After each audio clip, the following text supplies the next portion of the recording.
Saudara-saudaraku, jemaat yang dikasihi Tuhan, kita akan membaca dan merenungkan bagian sabda Tuhan. Mari kita berdoa mohon bimbingan Roh Kudus. Ya Allah yang kekal, Bapa yang bertakhta dalam kerajaan surga, sungguh kami bersyukur Engkau senantiasa berperkara di setiap kehidupan kami umat-Mu. Ketika umat-Mu siap sedia untuk membaca merenungkan sabda-Mu, kiranya Engkau berkenan menganugerahkan atas tiap-tiap kami Roh Kudus-Mu, agar dengan terang-Mu saja kami beroleh pemahaman pengertian yang baik dan benar. Dan dalam kesempurnaan kasih-Mu, Roh Kudus-Mu menuntun kami untuk melangkah dengan tetap berpedomankan kebenaran firman-Mu. Perdengarkanlah suara-Mu ya Allah ya Tuhan kami, karena kami umat-Mu siap sedia mendengarkannya. Di dalam nama Tuhan Yesus Kristus firman yang hidup. Amin.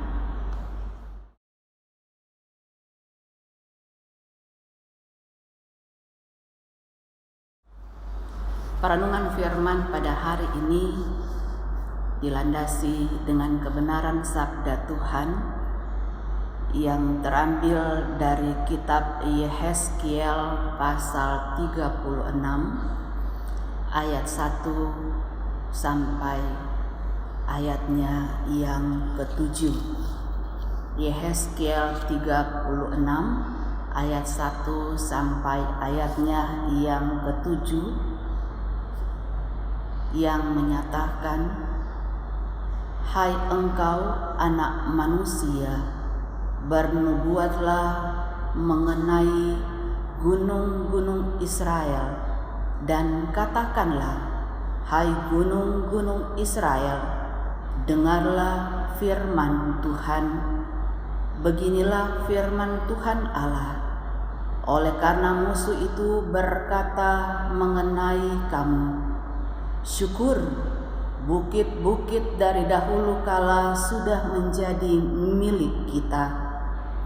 Oleh karena itu bernubuatlah dan katakan, beginilah firman Tuhan Allah.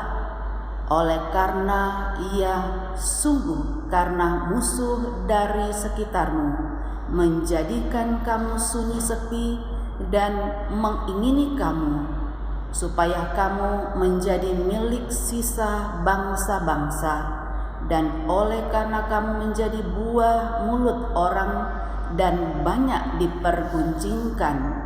Oleh karena itu, hai gunung-gunung Israel, dengarlah firman Tuhan Allah kepada gunung-gunung dan bukit-bukit, kepada alur-alur sungai dan lembah-lembah, kepada reruntuhan-reruntuhan yang sunyi sepi, dan kepada kota-kota yang sudah ditinggalkan, yang sudah menjadi jarahan dan olok-olokan bagi sisa bangsa-bangsa yang di sekitarnya. Oleh karena itu beginilah firman Tuhan Allah, aku pasti berfirman dalam api cemburuanku melawan sisa bangsa-bangsa dan melawan seluruh Edom, yang menentukan tanahku menjadi miliknya dengan segala rasa sukacita dan rasa penghinaan, sehingga tanahku itu dimilikinya dan dapat habis dijara. Oleh karena itu bernubuatlah mengenai tanah Israel, dan katakanlah kepada gunung-gunung dan bukit-bukit, kepada alur-alur sungai dan lembah-lembah, beginilah firman Tuhan Allah, sungguh aku berfirman dalam amarah cemburuanku, oleh karena kamu sudah menanggung noda yang ditimbulkan bangsa-bangsa. Oleh sebab itu beginilah firman Tuhan Allah, aku bersumpah bahwa bangsa-bangsa yang di sekitarmu sendiri pasti akan menanggung noda mereka. Demikianlah firman Tuhan. Terpujilah Yesus Kristus.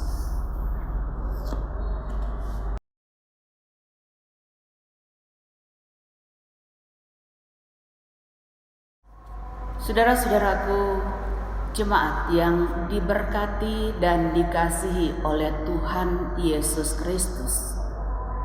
Pada hakikatnya, kehidupan manusia berjalan dalam rancangan Allah sebagai Sang Khalik.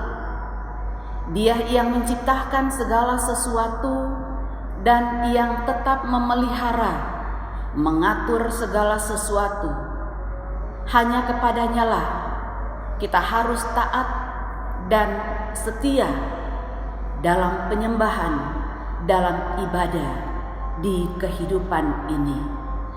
Jika ketaatan dan kesetiaan kita berkurang dan bahkan menjadi insan-insan yang melenceng dari ketetapan-ketetapan Allah, maka Allah yang penuh kasih itu tak akan diam dan kompromi. Allah akan bertindak berdasarkan hukum kedaulatannya. Namun, jika Allah menurunkan hukuman kepada mereka yang melakukan dosa di hadapannya, sesungguhnya hendak menyadarkan untuk segera bertobat dan menjadi manusia baru yang berkenan kepadanya. Inilah yang dialami oleh Israel sebagai umat, sebagai bangsa pilihannya. Penentuan mereka sebagai umat pilihan bukan karena kebaikan hidup mereka sebagai manusia.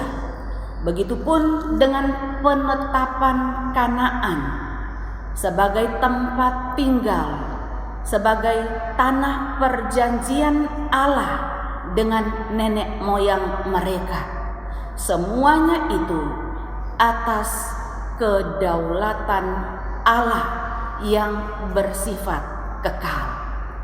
Saudara-saudaraku yang terkasih di dalam Tuhan Yesus Kristus,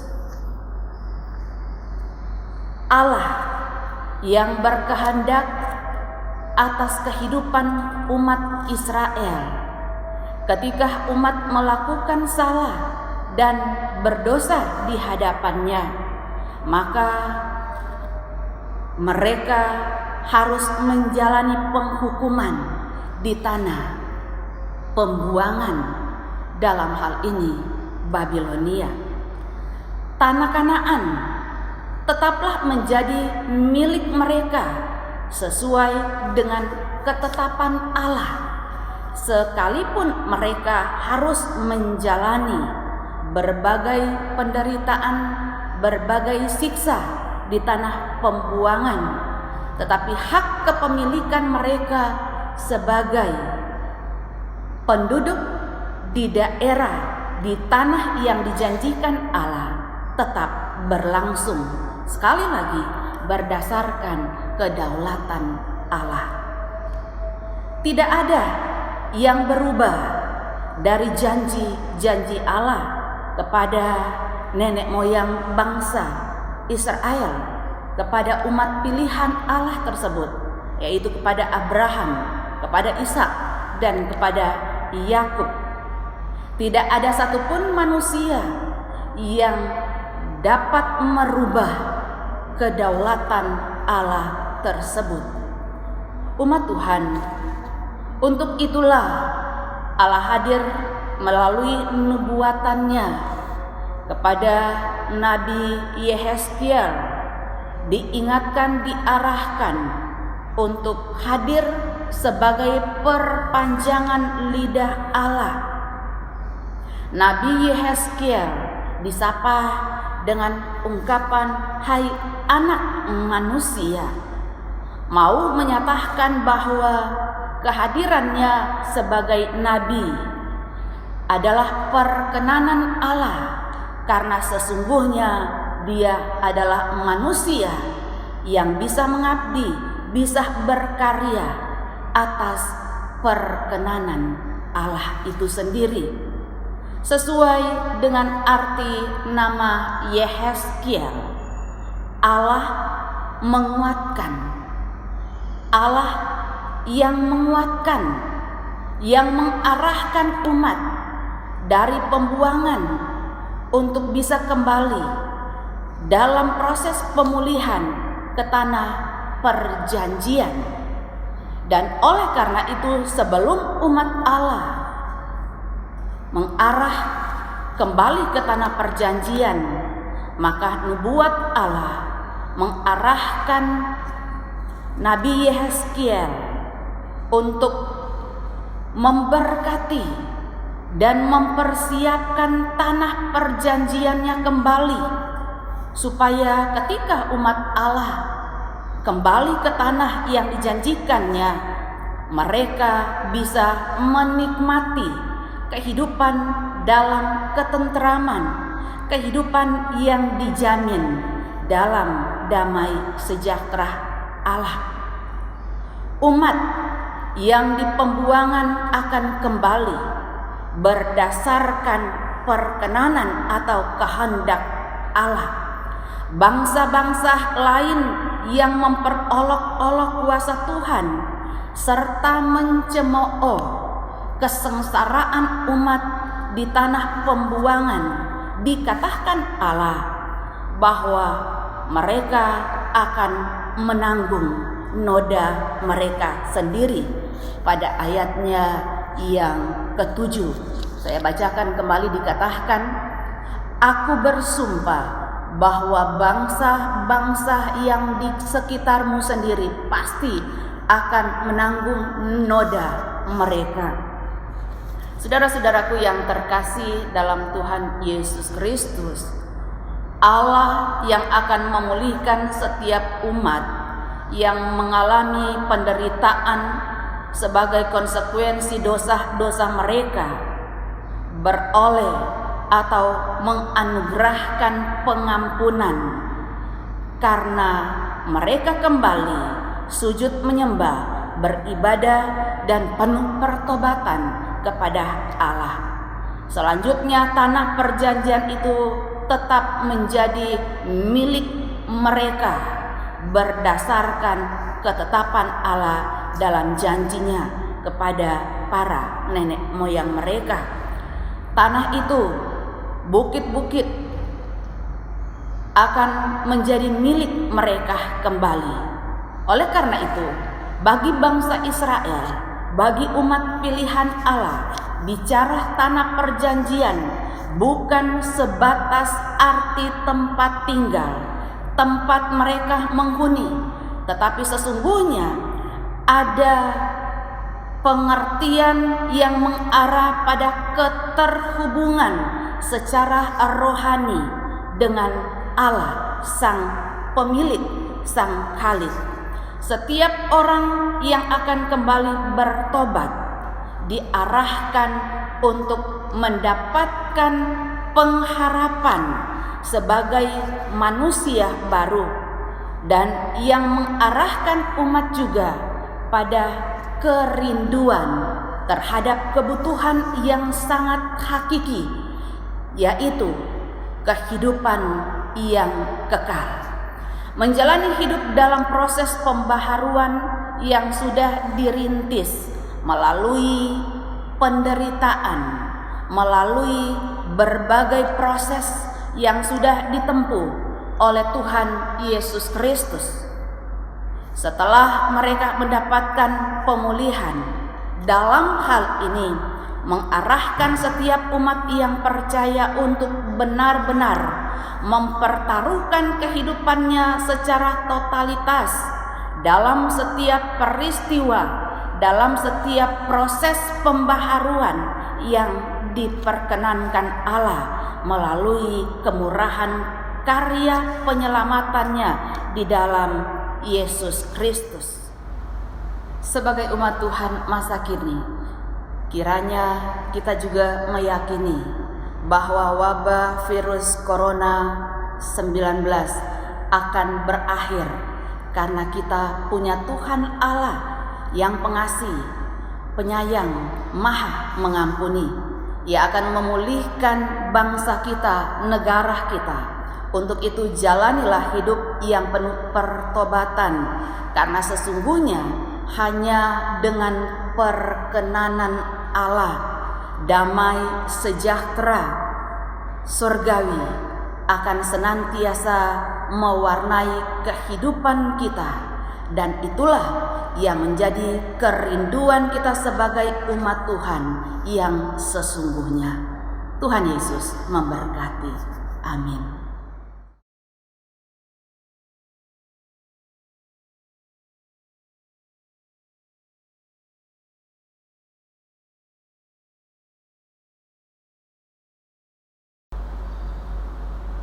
Saudara-saudaraku, arahkanlah hati dan pikiranmu kepada Tuhan dan terima berkat-Nya.